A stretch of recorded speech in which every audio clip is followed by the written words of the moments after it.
ইসলাম বলো, ইসলাম বলো, ইসলাম তারপরে রাষ্ট্র, ইসলাম তারপরে রাষ্ট্র থাকতে পারে না। হিন্দু বৌদ্ধ খ্রিস্টান ঐক্য পরিষদ, মুসলমান কোথায়? সরকারি আইনজীবী হত্যার বিচারের দাবিতে ইস্কনের বিরুদ্ধে ইস্কনকে নিষিদ্ধ করার জন্য আজ শুক্রবার জুমার নামাজ শেষে মুসল্লিয়ানে ইকরাম সকল মসজিদের ইমামগণ একত্রিত হইয়া সমাবেশ করতেছে। আপনারা কি ইস্কনের ইতিহাস জানেন? ইসলাম ইতিহাস জানেন? কেউ জানেন না। আমরা এই অনুষ্ঠানটা আমরা আন্দোলন করতে চেয়েছিলাম। আমরা আমাদের সনাতন যে ভাইরা আছে তারা ইস্কন ইতিহাস জানে না। আমরা চাইছিলাম তাদেরকে ইস্কন ইতিহাস জানানোর জন্য। এই ইস্কন প্রতিষ্ঠিত হয়েছে আমেরিকা কি মুসলমানের বন্ধু না শত্রু? আমেরিকার মুসলমানের বন্ধু না শত্রু? আমেরিকা কি ইসলাম প্রতিষ্ঠা করতে চায় না ইসলাম ধ্বংস করতে চায়? তাহলে ইস্কন যে বাংলাদেশে কার্যক্রম চালাইতেছে তারা বাংলাদেশ ইসলামকে ধ্বংস করতে চায়। এজন্য আমরা কর্মে স্থানীয় ওলামা ইকরাম বক্তৃতা করতেছেন। ইতিমধ্যে সম্মেলনের মধ্যে উপস্থিত হয়েছে আমগ্রামের মাদারীপুরের 2 আসনের সাবেক বিএনপি নেতা মিল্টন বৈদ্য সাহেব, উনি উপস্থিত হয়েছেন। সমাবেশের মধ্যে দেখতে পাইতেছেন আপনারা অনেক লোকজন এখানে উপস্থিত হয়েছে ইস্কনের বিরুদ্ধে। ইস্কনকে নিষিদ্ধ করার দাবি জানাচ্ছে সবাই। আপনারা সাথে থাকেন, দেখতে থাকেন কি হয় শেষ পর্যন্ত। এখানে শান্তিপূর্ণ একটা মিটিং হচ্ছে, অনেক সুন্দর পরিবেশে আইন শৃঙ্খলা বাহিনী আছে।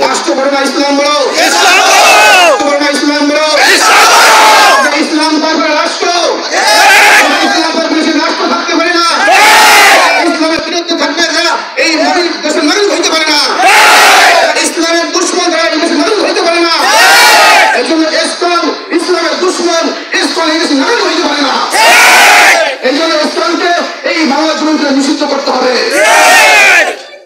এজন্য ইসলাম প্রতিষ্ঠা হয়েছে 1966 সালে। কোথায়?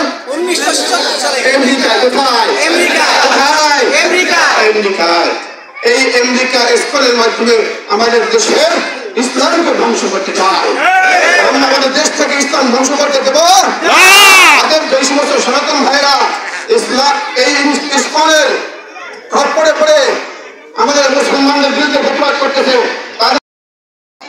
وقال تعالى ولن ترضى عنك اليهود ولا النصارى حتى تتبع ملتهم।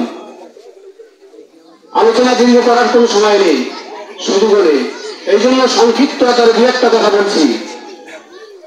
ইন্ডিয়া বা হিন্দুস্তান আমার এলাকাবাসী, আজ অত্যন্ত দুঃখ ভারাক্রান্ত হৃদয় নিয়ে আপনাদের মাঝে হাজির হয়েছি। দীর্ঘ 18 বছর আন্দোলন সংগ্রাম করেছি। আন্দোলন সংগ্রাম করতে গিয়ে আমরা অনেক কিছু হারিয়েছি, ঘর বাড়ি হারিয়েছি, আমাদের নেতা কর্মীরা গুম হয়েছে, খুন হয়েছে, আমার নেত্রী দেশ নেত্রী বেগম খালেদা জিয়াকে বাড়ি থেকে বাড়িচ্যুত করা হয়েছে, আমার ভাই আরাফাত রহমান কোকো এদেশের মাটিতে মরতে পারে নাই, তার লাশটা পর্যন্ত তার আরেক বড় ভাই তারেক রহমান সাহেব দেখতে পারেন নাই। বাংলাদেশের যারা বিরোধী দলের রাজনীতিতে ছিলেন, যারা বিএনপি জামাত ইসলামের রাজনীতিতে ছিলেন, যারা এনটি আওয়ামী লীগ ছিলেন, তারা জানেন কি দারুণ নির্যাতন আমাদের উপর হয়েছে।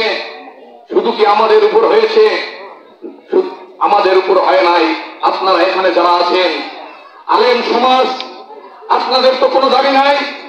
আপনাদের দাবি শান্তির দাবি, ইসলাম শান্তির ধর্ম। আপনাদের সেই দাবিকেও আপনারা একজন আলেম সুস্থভাবে এই হাসিনা সরকারের আমলে কি আপনারা রাতে ঘুমাতে পেরেছেন? আমরা দেখেছি 2009 সালে পরিকল্পিত ভাবে বিডিআর বিদ্রোহের মাধ্যমে আমার দেশের সৈনিক সেনা বিচারদেরকে হত্যার মাধ্যমে আমাদেরকে পার্শ্ববর্তী রাষ্ট্রের অঙ্গরাজ্য হিসেবে করার যে পায়ে করা শেখ হাসিনা শুরু করেছিল, সে সফলভাবে সেটা কার্যক্রম চালিয়েছিল। 2013 সালের 5ই মে শাপলা চত্বরে হেফাজত ইসলামের উপর যে নির্মম নির্যাতন করা হয়েছে, হাজার হাজার মুসল্লিকে বিনা কারণে গুলি করে হত্যা করা হয়েছে। সংগ্রামী ভাইরা আমার,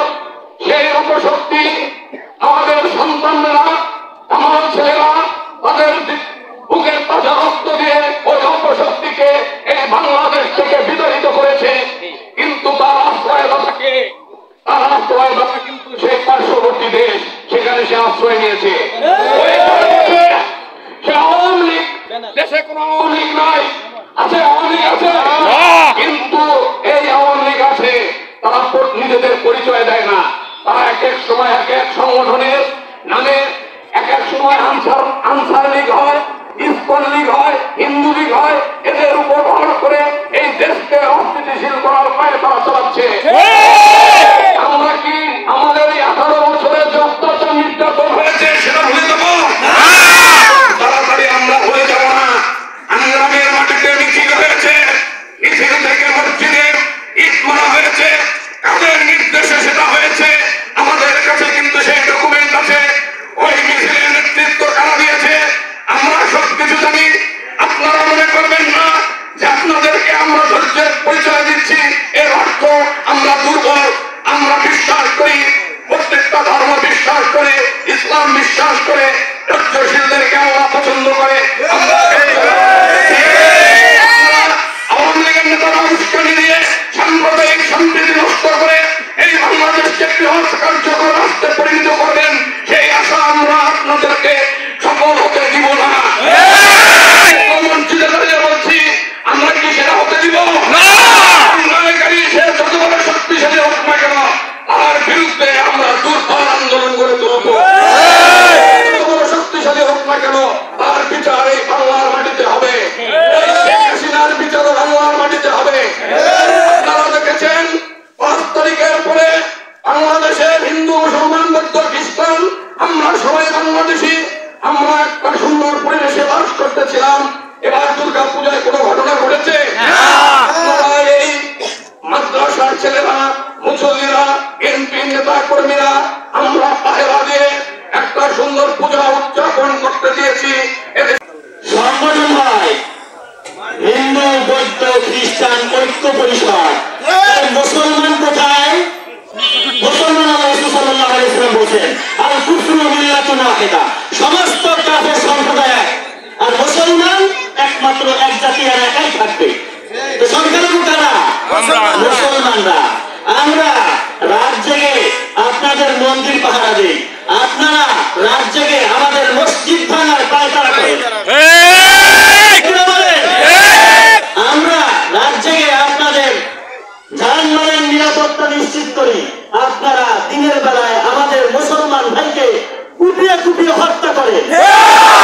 এইটা কি সম্প্রীতি? সম্প্রীতি এইটা? এইটা সম্প্রীতি? মুসলমান যেটা দেখায় সেটা সম্প্রীতি, মুসলমান যেটা দেখায় সেটা কি সম্প্রীতি। আপনারা যেটা দেখান সেটা কি সন্ত্রাসী। আপনারা যেটা দেখান সেটা কি সন্ত্রাসী। আমরা আমাদের বাংলাদেশের সংবিধানকে শ্রদ্ধা করি, আমরা আমাদের আইনকে ভালোবাসি, আমরা আমাদের দেশকে ভালোবাসি। বিধায় আমাদের আজকের প্রোগ্রাম কোথায় ছিল? বাজারে। আমাদের সম্মানিত ওসি মহোদয়ের সুপারিশে এবং তার পরামর্শক্রমে আমরা এখানে নিয়ে আসছি। কেন? যাতে আমাদের সম্প্রীতি, শান্তি, শৃঙ্খলা বজায় থাকে। গ্রামের মাটিতে ইসকন নামক সন্ত্রাসী সংগঠনের এক সদস্য চিন্ময় দাসকে বাংলাদেশের প্রশাসন তাকে গ্রেফতার করে রাষ্ট্রদ্রোহী মামলায়। এই রাষ্ট্রদ্রোহী মামলার পিছনে রাষ্ট্রদ্রোহিত হওয়ার তার মূল কারণ ছিল তার সংগঠনের যারা সদস্য আছেন তারা বাংলাদেশের সবুজ লাল পতাকাকে ভিন্ন কালি দ্বারা রূপান্তরিত করেছিল এবং বিভিন্ন ঘটনার জেরে শক্তি ইমানি শক্তি, আমাদের শক্তি ইমানি শক্তি, আমাদের অস্ত্র একতার অস্ত্র। এই জন্য শুধু এতটুকু বলতে চাই যে আজকে সাইফুল ইসলাম যিনি অ্যাডভোকেট হত্যা হয়েছে, মৃত হয়েছে। মুসলমান অধ্যুষিত এলাকা, বিধর্মী, হিন্দু, বৌদ্ধ, খ্রিস্টান সবাই মুসলমানদের কাছে নিরাপদ মুক্তি নগর। মুসলমানদের কাছে কোনো ধর্ম, কোনো বর্ণ, কোনো শ্রেণী, কোনো পেশা নেই। মুসলমান মুসলমানদের কাছে সবাই ভাই ভাই। অতএব যারা এই শান্ত রাষ্ট্রকে অশান্ত করতে চায়, সরকারের কাছে জোর দাবি জানাই, জনসম্মুখে তাদের বিচারের কাঠগড়ায় দাঁড় করানো হোক।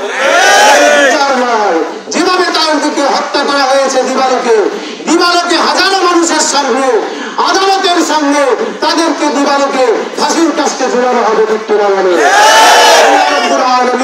আমাদের এই একতাকে, বাংলাদেশের এই স্বাধীনতা সার্বভৌমত্বকে রক্ষা করার জন্য সকলকে ঐক্যবদ্ধ থাকার তৌফিক দান করুন সকলে।